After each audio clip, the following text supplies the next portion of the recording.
नमस्कार दोस्तों, आज हम पढ़ेंगे प्रधानमंत्री के बारे में। प्रधानमंत्री की योग्यता, शर्तें, कार्य, इन सब के बारे में हम पढ़ेंगे। सबसे पहले दोस्तों हम देखते हैं प्रधानमंत्री यानी पीएम के बारे में कि हमारे यहाँ पर जो शासन व्यवस्था है वो संसदात्मक शासन व्यवस्था, और संसदात्मक शासन व्यवस्था में दो कार्यपालिकाएं होती है। एक तो नाममात्र की होती है और एक होती है वास्तविक। नाममात्र की कार्यपालिका का प्रमुख है वो राष्ट्रपति होता है, और ये देश का प्रमुख होता है यानी संवैधानिक प्रमुख होता है। तो देश की कार्यपालिका का संवैधानिक प्रमुख है वो राष्ट्रपति होता है, और ये कार्यपालिका नाममात्र का अध्यक्ष होता है। दूसरी ओर वास्तविक है वो पीएम होता है, और पीएम देश का राजनीतिक प्रधान होता है। ये राजनीतिक प्रधान होता है या कार्यपालिका का वास्तविक प्रधान होता है, जबकि राष्ट्रपति नाममात्र का प्रधान होता है। राष्ट्रपति का पद है वो ब्रिटेन के सम्राट या महारानी के समान होता है, जबकि प्रधानमंत्री का पद है वो ब्रिटेन के पीएम के समान होता है। अब दोस्तों हम देखते हैं प्रधानमंत्री के बारे में कि प्रधानमंत्री पद के बारे में प्रावधान किस अनुच्छेद में किया गया है। तो वो किया गया आर्टिकल 74 में। आर्टिकल 74 में ये कहा गया है कि मंत्रिपरिषद के बारे में भी बताया गया है और प्रधानमंत्री के बारे में बताया गया है। आर्टिकल 74 में कहा गया है कि राष्ट्रपति की सलाह व सहायता के लिए एक मंत्रिपरिषद होगा, और उस मंत्रिपरिषद का प्रधान या अध्यक्ष है वो प्रधानमंत्री होगा। दूसरी बात यह भी कही गई है इसमें 42वां संविधान संशोधन के द्वारा एक प्रावधान किया गया कि 42वां संविधान संशोधन कब होता है। तो ये होता है 1976 में। 4 और 2 6, तो ये आ जाएगा 1976 में हुआ था 42वां संविधान संशोधन, और इसके द्वारा प्रावधान किया गया कि राष्ट्रपति मंत्रिपरिषद की व प्रधानमंत्री की सलाह मानने के लिए बाध्य होगा। जबकि 44वां संविधान संशोधन 1970 4 और 4 8 1978 के द्वारा यह प्रावधान किया गया कि राष्ट्रपति मंत्रिपरिषद व प्रधानमंत्री की सलाह को एक बार पुनर्विचार के लिए लौटा सकता है, यानी दूसरी बार अगर ये वापस भेजे तो उसको मानने के लिए राष्ट्रपति बाध्य होगा। तो ये तो आर्टिकल 74 में कहा गया है। और तीसरी बात इसके अंतर्गत ये कही गई है कि इसकी जांच किसी भी न्यायालय में नहीं की जाएगी कि राष्ट्रपति को प्रधानमंत्री व उसके मंत्रिपरिषद ने क्या सलाह दी। तो 3 बातें कही गई है आर्टिकल 74 में। पहले तो ये कहा गया है कि राष्ट्रपति की सलाह व सहायता के लिए एक मंत्रिपरिषद होगा जिसका प्रधान प्रधानमंत्री होगा। राष्ट्रपति प्रधानमंत्री और उसके मंत्रिपरिषद से सलाह मानने के लिए बाध्य होगा। ये आर्टिकल 42वां संविधान संशोधन द्वारा प्रावधान किया गया, जबकि राष्ट्रपति एक बार मंत्रिपरिषद की सलाह को पुनर्विचार के लौटा सकता है। ये 44वें संविधान संशोधन द्वारा ये प्रावधान किया गया। उसके बाद में हम देखते हैं दोस्तों, तीसरी बात इसमें ये कही गई थी कि राष्ट्रपति को प्रधानमंत्री व उसके मंत्रिपरिषद ने क्या सलाह दी, इसकी जांच भी किसी भी न्यायालय के अंतर्गत नहीं की जाएगी। ये तो आर्टिकल 74 में प्रधानमंत्री पद के बारे में। अब हम बाकी बातें जो देखते हैं वो आर्टिकल 75 में है। आर्टिकल 75 के अंतर्गत क्या कहा गया है इसके बारे में हम देखेंगे। जैसे ये संसद है, संसद के 2 सदन, एक तो है लोकसभा और दूसरा आ जाएगा राज्यसभा। आर्टिकल 74 में सबसे पहले हम देखते हैं प्रधानमंत्री की योग्यता। तो प्रधानमंत्री की क्या योग्यता होनी चाहिए। प्रधानमंत्री की एक ही योग्यता याद रखनी है कि वह संसद के किसी भी सदन का सदस्य हो, चाहे तो वो लोकसभा का सदस्य हो और चाहे वो राज्यसभा का सदस्य हो। यानी प्रधानमंत्री बनने के लिए एक ही योग्यता है, वह संसद के किसी भी सदन का सदस्य हो। तो योग्यता के अंतर्गत आ जाएगा वह संसद के किसी भी सदन का सदस्य हो।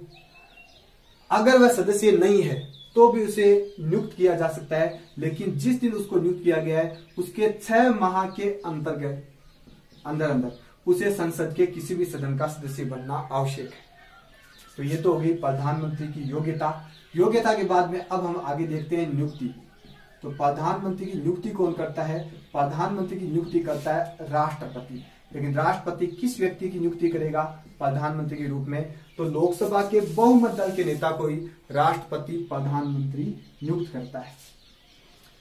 अगर मान लो लोकसभा में किसी भी दल को स्पष्ट बहुमत नहीं है तो गठबंधन सरकार के नेता को वो प्रधानमंत्री नियुक्त करेगा, गठबंधन दलों के नेता को।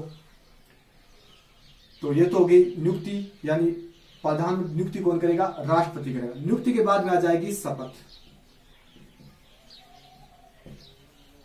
प्रधानमंत्री को शपथ भी राष्ट्रपति दिलाता है। अनुसूची 3 के अनुसार राष्ट्रपति प्रधानमंत्री को पद व गोपनीयता की शपथ दिलवाता है।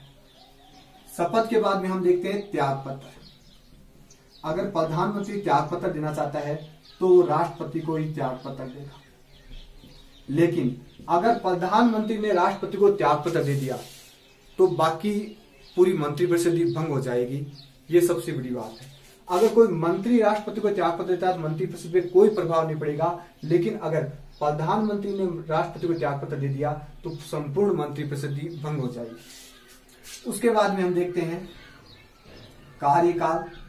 तो प्रधानमंत्री का जो कार्यकाल होता है वो राष्ट्रपति के पश्चात पर्यंत होता है या लोकसभा के बहुमत तक होता है, लोकसभा के बहुमत तक, या राष्ट्रपति भी प्रधानमंत्री को बर्खास्त कर सकता है।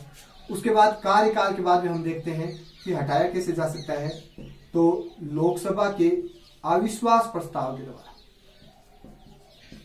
अविश्वास प्रस्ताव के द्वारा कभी भी प्रधानमंत्री को हटाया जा सकता है। यानी प्रधानमंत्री और उसका मंत्रिपरिषद है वो सामूहिक रूप से लोकसभा के प्रति उत्तरदायी होते हैं।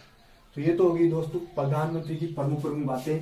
यानी योग्यता क्या है, तो योग्यता में एक ही बात याद रखनी, वह संसद के किसी भी सदन का सदस्य हो, अगर नहीं हो तो उसे 6 माह के अंदर किसी भी सदन का सदस्य बनना आवश्यक है। उसके बाद में हम देखते हैं नियुक्ति। तो प्रधानमंत्री की नियुक्ति राष्ट्रपति करता है। किस व्यक्ति करेगा, जिस दल लोकसभा में बहुमत दल के नेता को ही राष्ट्रपति प्रधानमंत्री नियुक्त करेगा। शपथ राष्ट्रपति दिलाता है। अनुसूची 3 के अनुसार प्रधानमंत्री उसके मंत्रिपरिषद शपथ दिलाता है। पद व गोपनीयता की शपथ दिलाई जाती है। त्याग पत्र प्रधानमंत्री व उसका मंत्रिपरिषद त्याग पत्र राष्ट्रपति को देता है। ये बात भी आपको याद रखनी है कि जिन व्यक्तियों की नियुक्ति राष्ट्रपति करता है वो सब के सब त्याग पत्र भी राष्ट्रपति को ही देते हैं। अब हम देखते हैं कार्यकाल। तो लोकसभा के बहुमत तक होता है या राष्ट्रपति के पश्चात पर्यंत होता है। उसके बाद में हम देखते हैं कि हटाया कैसे जा सकता है। लोकसभा के अविश्वास प्रस्ताव द्वारा कभी भी प्रधानमंत्री उसके मंत्रिपरिषद को हटाया जा सकता है। अगर लोकसभा किसी एक मंत्री के विरुद्ध भी अविश्वास प्रस्ताव पारित कर दे तो प्रधानमंत्री सहित सभी मंत्रियों को एक साथ त्याग पत्र देना पड़ता है। अब हम देखते हैं इसके कार्य क्या है। तो आर्टिकल 78 के अंतर्गत प्रधानमंत्री के कार्य आ जाएंगे। पहला कार्य आता है कि प्रधानमंत्री का यह कर्तव्य है कि वह राष्ट्रपति को शासन संबंधी सभी सूचनाएं दे। राष्ट्रपति अगर किसी विषय पर मंत्रिमंडल में चर्चा करवाना चाहता है तो भी प्रधानमंत्री का कर्तव्य वो राष्ट्रपति की इच्छा अनुसार चर्चा करवाए। मंत्रिपरिषद की बैठक में क्या फैसला लिया गया इसके बारे में भी राष्ट्रपति को प्रधानमंत्री सूचित करेगा। तो प्रधानमंत्री मंत्रिपरिषद और राष्ट्रपति के बीच की कड़ी होता है आर्टिकल 78 के अनुसार। आर्टिकल 78 के अनुसार प्रधानमंत्री का एक कर्तव्य है कि राष्ट्रपति को शासन संबंधी सभी सूचनाएं दे जो भी राष्ट्रपति मांगे वो। उसके बाद में हम देखते हैं कि और प्रधानमंत्री के क्या क्या कार्य होते हैं। तो राष्ट्रपति है वो मंत्रियों की जो नियुक्ति करता है वो प्रधानमंत्री की सलाह से ही करता है, लेकिन मंत्रियों के विभागों का बंटवारा है वो प्रधानमंत्री करता है। उसके बाद में मंत्रिपरिषद की बैठक की अध्यक्षता प्रधानमंत्री करता है। प्रधानमंत्री लोकसभा में बहुमत दल का नेता होता है। अगर प्रधानमंत्री लोकसभा का सदस्य है तो लोकसभा का नेता भी प्रधानमंत्री होता है, लेकिन अगर प्रधानमंत्री राज्यसभा का सदस्य है तो राज्यसभा का नेता है वो फिर प्रधानमंत्री हो जाएगा।